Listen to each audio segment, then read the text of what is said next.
temprano. Te pueden preguntar a mi perrito. Yo tomo mi cerveza.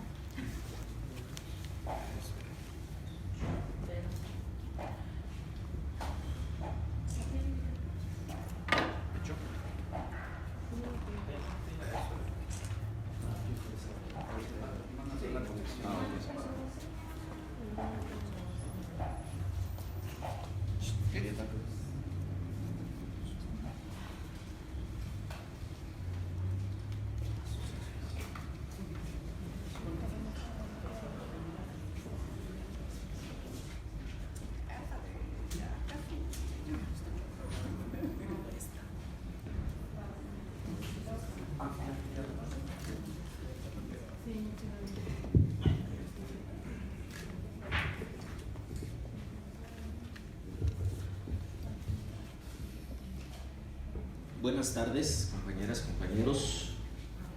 A nombre de Monseñor Carlos Gafias, arzobispo de Morelia, quiero dar la bienvenida a la Fundación Pontificia Ayuda a la Iglesia Necesitada. Preferiría que la licenciada Julieta Pendini, presentara a los testigos.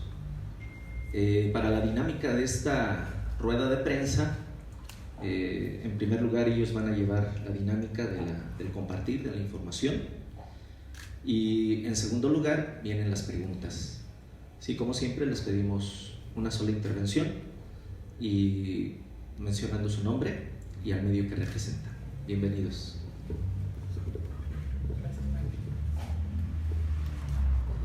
Pues muchas gracias. Soy Julieta Pendini, directora de la Fundación Pontificia de la Iglesia Necesitada. Esta fundación tiene como misión apoyar a las necesidades de la Iglesia católica en todo el mundo. 149 países estamos apoyando en el mundo, incluido México. Esta fundación es internacional y uno de los objetivos importantes también es difundir lo que está pasando en el mundo. Y ya por 9 años consecutivos realizamos un evento en varios países del mundo que se llama la Noche de los Testigos. Y el objetivo es hacer una vigilia de oración enmarcada con música y testimonios, haciendo mención y alumbrando lo que significa las necesidades de la Iglesia, la violencia y la persecución que hay en el mundo. Y es por eso que hoy en México es el primer año que lo hacemos, y nuestros 3 testimonios que traemos representan 3 realidades distintas en el mundo de lo que significa persecución y violencia. El primer testimonio que tenemos es el de la hermana Mariluz Roa. La hermana Mariluz es mexicana, de aquí de Michoacán, pero lleva 30 años viviendo en Sierra Leona.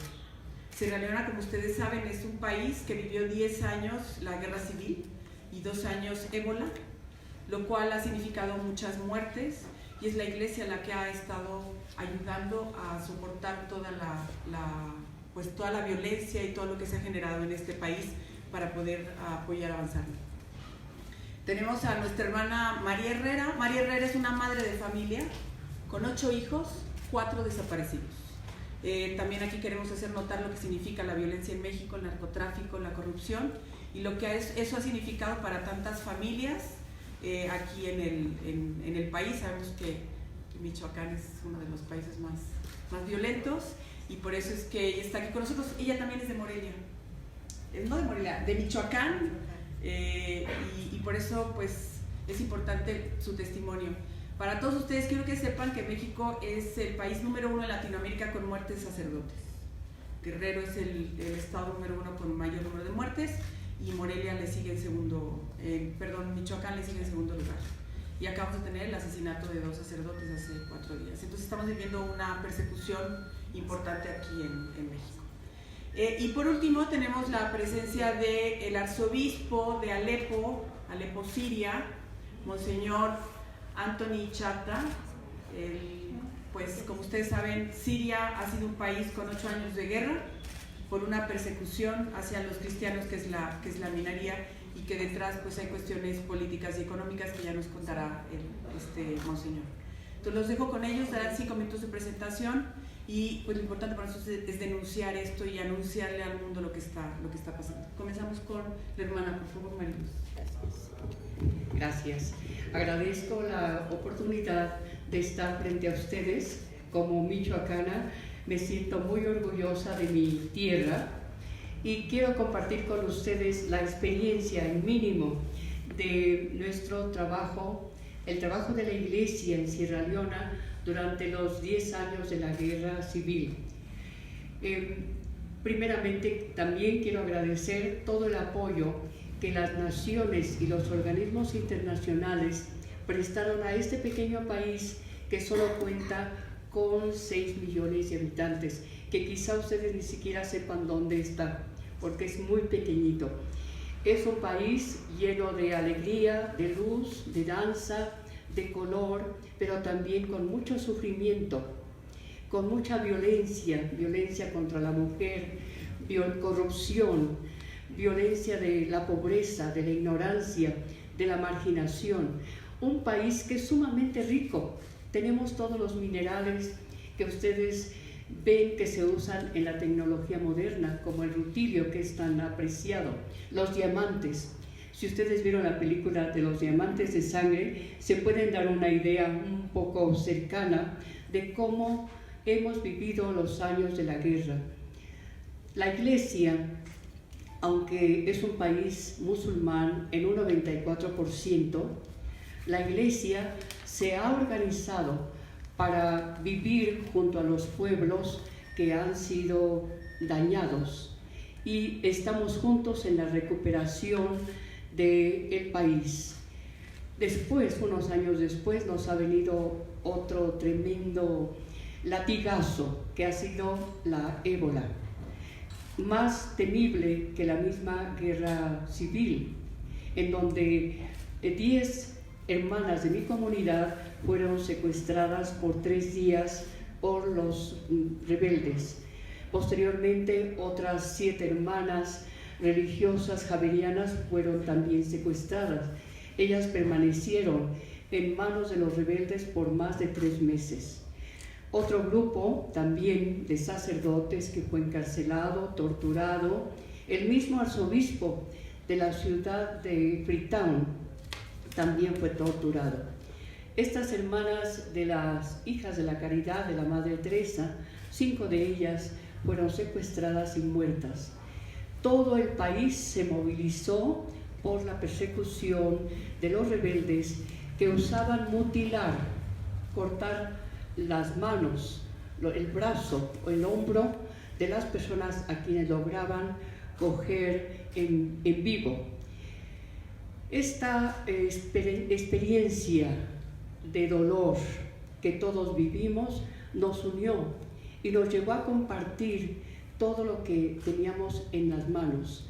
Huíamos juntos y teníamos también la confianza de que la Iglesia en todo el mundo estaba orando por nosotros. Sentíamos en el corazón esa voz fuerte, consoladora, persistente, que decía: la Iglesia está orando por nosotros. Gracias a Dios, todos hemos sobrevivido por la capacidad también de los sierraleoneses de poder perdonar. Decían ellos: conozco quién mató a mi padre, conozco quién mató a mi madre, conozco quién me cortó las manos, conozco quién quemó mi villa, pero debo perdonar, porque si no perdonamos, nos vamos a morir todos. Todos los sierraleoneses nos vamos a acabar. Esa capacidad de perdón, esa capacidad de rehacer la vida con alegría. Las lágrimas de nuestro pueblo, Sierra Leona, las lágrimas se han convertido en sonrisas. Ahora es un pueblo nuevo que está luchando. ¿Cómo pudimos vencer la ébola? La ébola padeciendo juntos, procurando guardar todos los protocolos que las organizaciones de la ciudad y del mundo nos llevaban para poder sobrevivir. Fue un tiempo de intenso trabajo de la Iglesia. Del 4% de católicos que éramos, nos organizamos para poder ayudar a tantos cientos de casas en cuarentena, que el gobierno declaraba en cuarentena, pero no podía darles alimentos. Todos nos movilizamos, unos a pedir a las instituciones extranjeras, otros a repartir el arroz, la comida, otros a cocinar para llevar comida hecha a las cárceles, a los orfanatorios, a los soldados, a la policía que estaba en los puestos de control en cada tramo de nuestros caminos. Pudimos sobrevivir también con la confianza en Dios, unidos, musulmanes y católicos. Allí no había diferencia. Se repartía el arroz entre unos y otros. Lo que teníamos se repartía.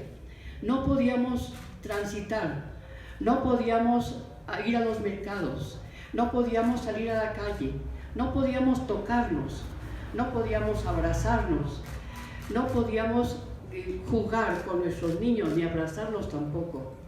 La ébola era algo más terrible que los rebeldes, porque no sabíamos cómo mataba. Y lo hacía en 8 días.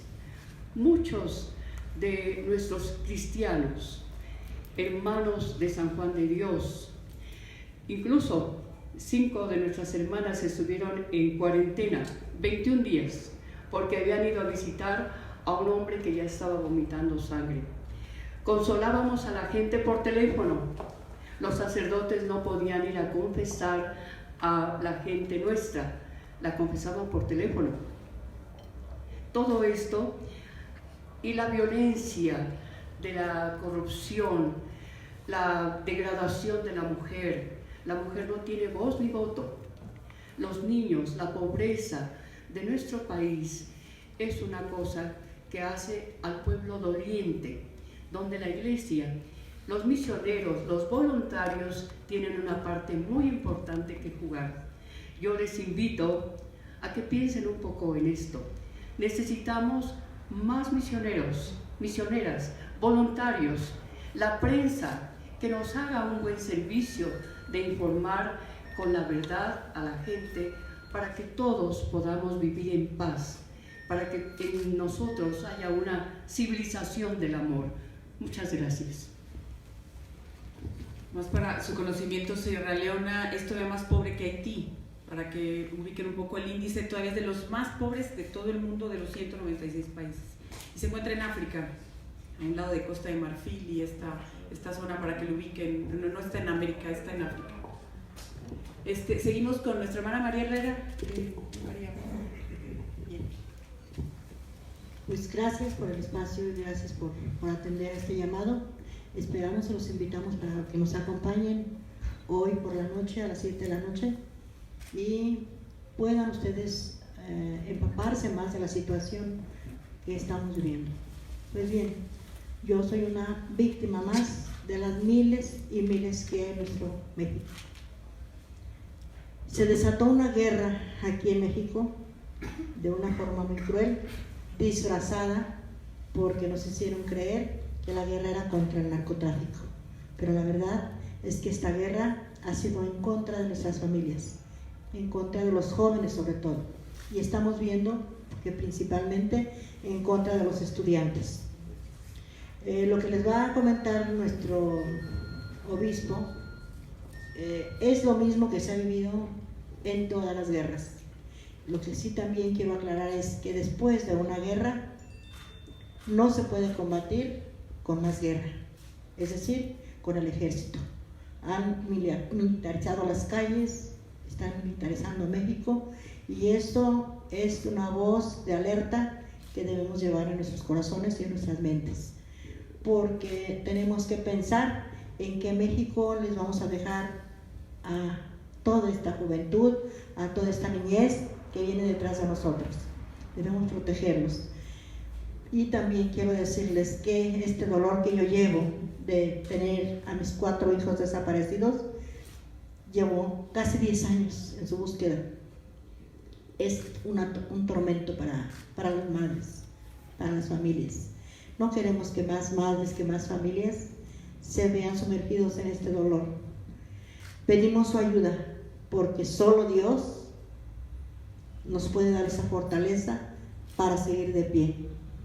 Pero también debemos inmiscuir en este problema a la sociedad, a todos ustedes como medios de comunicación, para que ustedes esparzan lo que verdaderamente se está viviendo en México. Porque por ahí nos dicen en los spots que se está moviendo a México, pero no nos dicen a dónde. Se está moviendo a la desgracia. Nos están robando lo que más queremos. Nos están robando nuestros principios, principalmente nuestros principios morales. Y no se vale. Hay que defender, hay que luchar para que esto no siga sucediendo. Y repito, con nuestra bandera en alto, tenemos que seguir adelante, luchando por el bien de los demás, compartiendo nuestro dolor, nuestro sufrimiento, que no es nada fácil, pero que tenemos que hacerlo para que ustedes estén enterados de viva voz y conozcan, les repito, la realidad que estamos viviendo. Nuestro país se está hundiendo y de ustedes, los jóvenes, depende en gran parte que esto siga o esto se detenga. Todos tenemos que permanecer unidos. Ahorita tenemos muy en la puerta nuestras votaciones para elegir candidatos o elegir a quién nos va a representar. Esto es una tarea sumamente difícil. Aquí debemos de nuevo invocar a Dios para que Él nos ilumine, para que Él nos dé ese valor que necesitamos como ciudadanos y podamos defender nuestro voto y darlo conscientemente a quien podamos o estemos enterados de quién nos va a representar de la mejor manera. Y repito, esto que se está viviendo es algo atroz. Los jóvenes están viviendo una situación terrible, pero no son nada más los jóvenes. Nos están destruyendo las familias. La familia es la cédula de la sociedad y están acabando con esta cédula. Porque arrastran, se llevan a nuestros hijos y arrastran con toda la sociedad. Porque no nada más se llevan a una persona, no nada más desaparecen a una persona. Yo, créanlo, no me resigno a no ver a mis hijos. Son 4 sillas vacías las que están en mi casa, en mi hogar, y esto es algo terrible. Y quiero decirles que también se dice que es el crimen organizado. Y yo les quiero decir, y lo digo porque estoy plenamente segura de que no es el crimen organizado, es el crimen institucionalizado, es el crimen el que está involucrado en todas las instituciones de gobierno, y es por eso que no podemos encontrar a nuestros hijos, a nuestros familiares, ni vivos ni muertos. Hay algo que estamos haciendo todos los familiares, uniéndonos, uniendo esfuerzos, uniendo el dolor, pero también uniendo el amor para seguir en estas búsquedas. Estamos organizándonos y buscando a nuestros hijos, ahora sí que por cielo, mar y tierra. Y necesitamos también de la ayuda de todos ustedes. ¿Cómo? Divulgando, haciendo conciencia en toda la gente para que podamos dar con su paradero. Nos organizamos por medio de brigadas y los invitamos para que estén más pendientes. Hay información que después quizás se les pueda pasar. Muchísimas gracias y repito, todo esto que hemos estado logrando ha sido con la ayuda de Dios. Es quien nos da fortaleza para seguir adelante y la ayuda de nuestras iglesias que no nos dejan. ¿Sí? Gracias. María está ayudando también a encabezar el grupo de Justicia con Paz y Solidaridad, acompañando a varias víctimas, un poco desde su experiencia, que al principio no sabía qué hacer. Lo que han hecho ahora es acompañar muchas más víctimas, que es lo que está haciendo aquí la diócesis de Morelia, acompañar a las víctimas en este dolor que están teniendo. Por último tenemos al arzobispo de Alepo de Siria, Monseñor Chata, si nos quisiera compartir por favor la situación de ella que la gente quiere escuchar. Primero que todo, traigo conmigo a México, a todos los mexicanos, un saludo sirio, un saludo alepino, para decirle que nuestro mundo actual busca paz y tranquilidad. Siria vivía en el pasado, antes de que comenzó la guerra, y vivía con bastante tranquilidad y paz. La gente andaba en la calle día y noche cargando oro en la calle, nadie se metía a robar. había sanidad, había seguridad, la gente vivía con mucha paz y mucho amor y una unión muy buena entre cristianos y musulmanes. Ustedes saben que Siria la mayoría son musulmanes y nosotros los cristianos, además los católicos, formábamos casi el 40% de la población y ahora con la guerra que comenzó hace 8 años disminuyó la cantidad al 1%.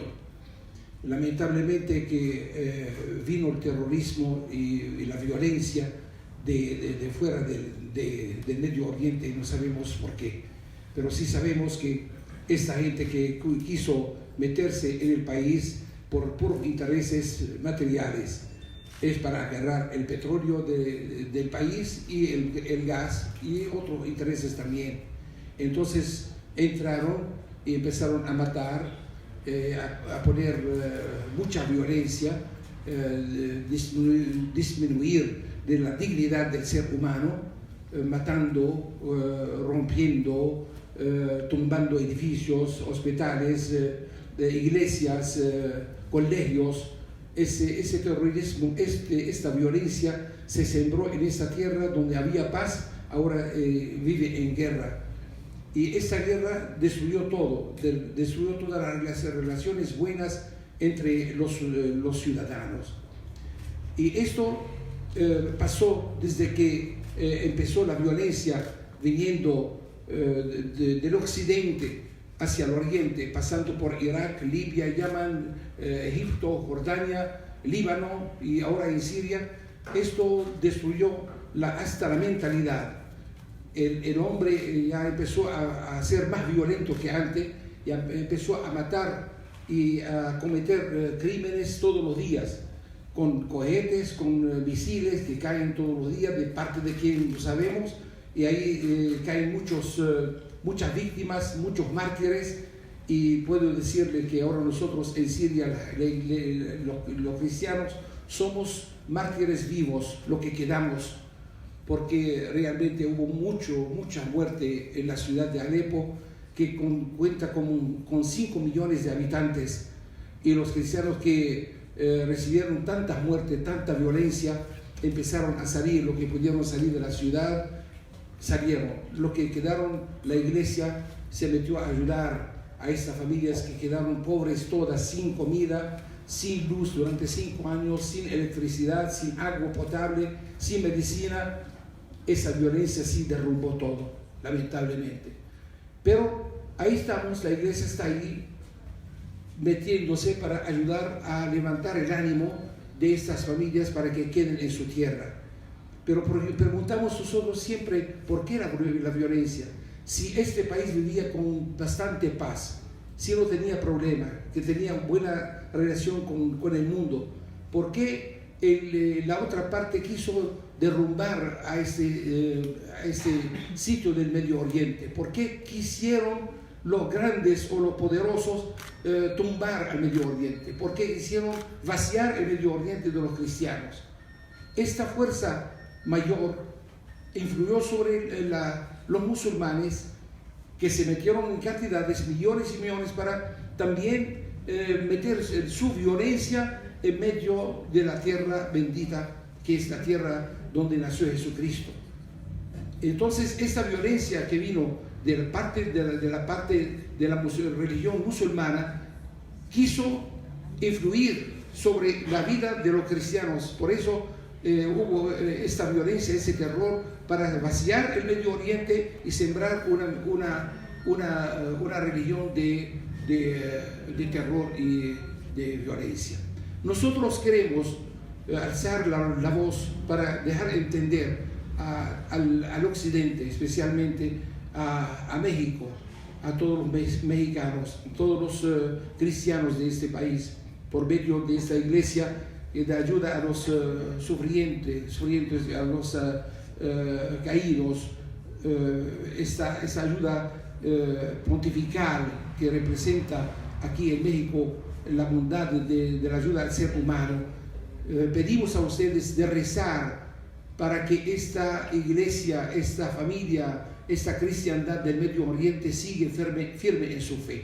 es su tierra, tienen ahí, porque si se va la cristiandad de Medio Oriente, se acaba el mundo para nosotros. Entonces, muchas gracias por escucharme, que hablé un poquito para dándole una idea sobre lo que está pasando, pero ahí estamos resistiendo para llegar a la luz y a la tranquilidad. Gracias. Gracias, monseñor. Pues abriríamos una serie de preguntas. Si quieres, ¿tiene micrófono o así? No sé cómo andamos. Bueno. Muy bien. Cecilia Sierra de Cuadratil. La pregunta es para ti, Julia. Te tocaste un tema bien interesante que es el caso de la violencia contra sacerdotes. Comentas que está Guerrero y Michoacán dentro de los primeros lugares. ¿Se tiene certeza de que esta violencia sea por su ejercicio pastoral o está relacionado a las relaciones personales que ellos mismos establecen? Es decir, a una mujer pueden asesinarla, ¿no? Pero a lo mejor la asesinan porque estaba haciendo algo en un lugar inapropiado y no por el hecho de ser mujer, por ejemplo.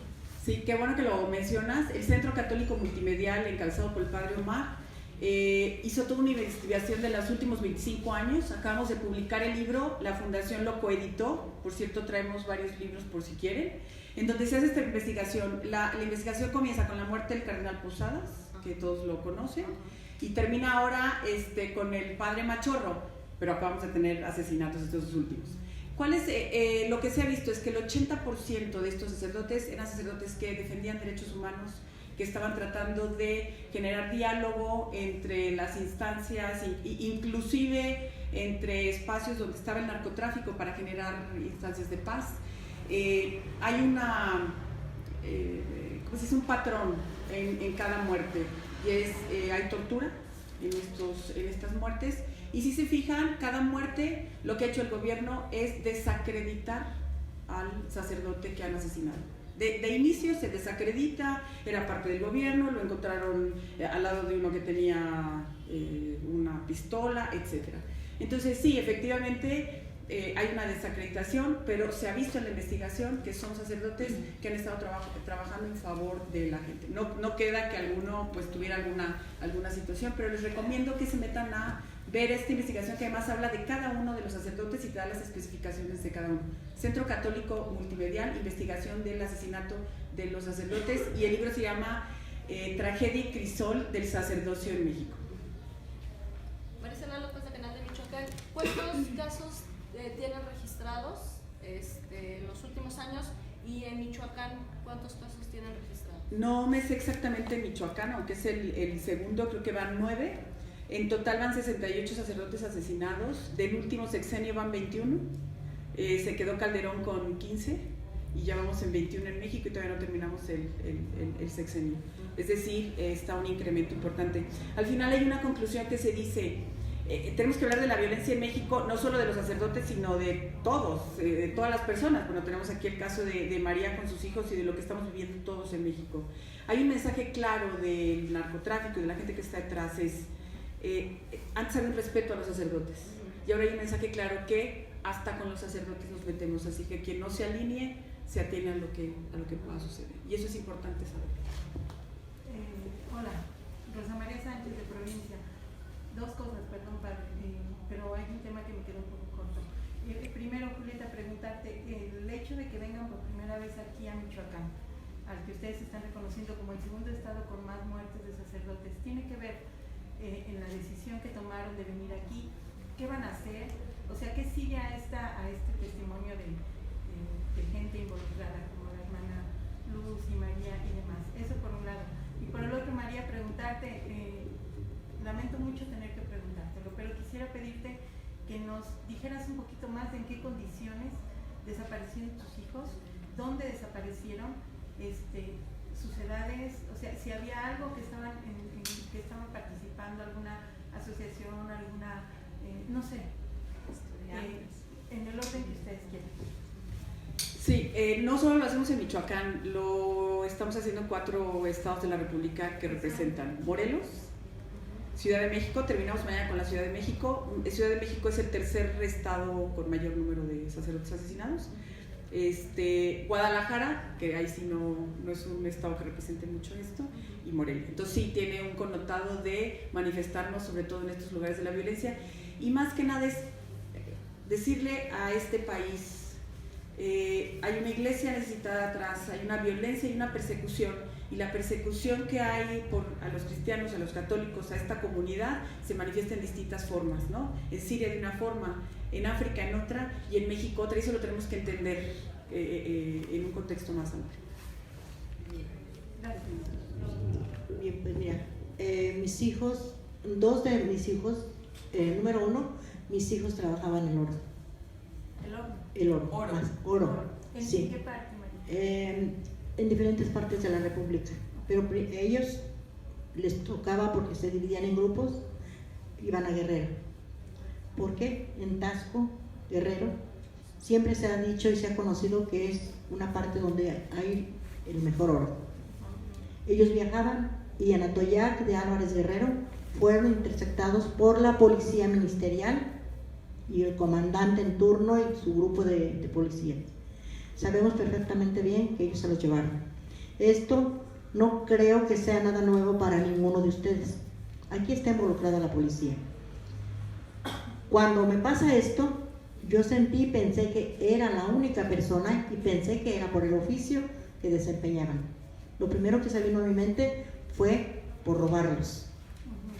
Pero a medida que me fui adentrando en la búsqueda y logré entrar al movimiento por la paz con justicia y dignidad, se hicieron dos caravanas, una por el norte y otra por el sur del país.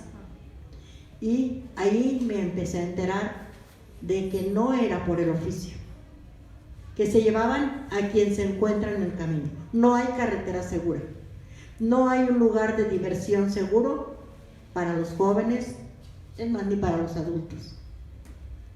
La corrupción, las edades de mis hijos, de Jesús Salvador en ese momento tenía 24 años y mi hijo Raúl 19. Ellos desaparecieron con 5 jóvenes más, pues no sé si ¿Y los otros dos muchachos? ¿Cómo? ¿Los otros dos muchachos?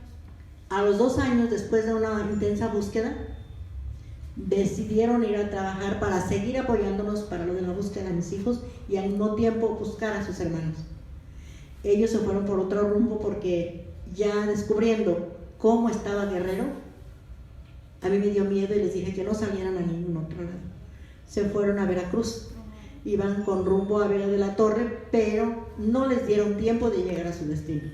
Fueron interceptados en Poza Rica, Veracruz, y de nuevo fueron policías los que se los llevaron y los entregaron a estos grupos que ellos denominan el crimen organizado. De tal manera, y mi hijo Gustavo, fue 2 años después, tenía 27 años de edad, y mi hijo Luis tenía 24. Es Luis Armando Trujillo Herrera y Gustavo desaparecidos en Veracruz, y Jesús Salvador y Raúl desaparecidos en Guerrero. ¿Hace cuánto pasó esto, María? En el 2008, el 28 de agosto del 2008 en Guerrero y el 22 de septiembre del 2010 en Poza Rica, Veracruz. Y en el 2013, de nuevo policías, aquí antes de llegar a Querétaro, o alguien salió ya de Querétaro, intentaron llevarse de nuevo a otro de mis hijos. A este lo pudimos rescatar afortunadamente. Pero les repito, no hay un lugar seguro, ni hay un oficio específico por el cual sean levantados. Y lo que sí les puedo dejar muy claro respecto a la pregunta que hacía la compañera, no hay nada que justifique una acción de esta naturaleza, nada, porque si algún delito está cometiendo determinada persona, debe ser llamado ante la justicia para ser juzgado conforme se tenga que hacer. ¿De dónde Gracias. es originaria? Soy de Pajacuarán, Michoacán. Gracias. Gracias, María. Pues muchas gracias, pues les agradecemos, espero que nos ayuden a promover este evento. Ellos darán ya testimonios más personales de situaciones que vivieron, de misiles que llegaron, y pues creo que estará interesante. Se va a poder iluminar de rojo la catedral, y ese color rojo significará la sangre derramada por tanta persecución y violencia que hay en el mundo. Ese va a ser el significado de iluminar la catedral de rojo. Muchas gracias. Los esperamos a las 7 de la noche en la vigilia de oración. Gracias, en Catedral. Muy bien.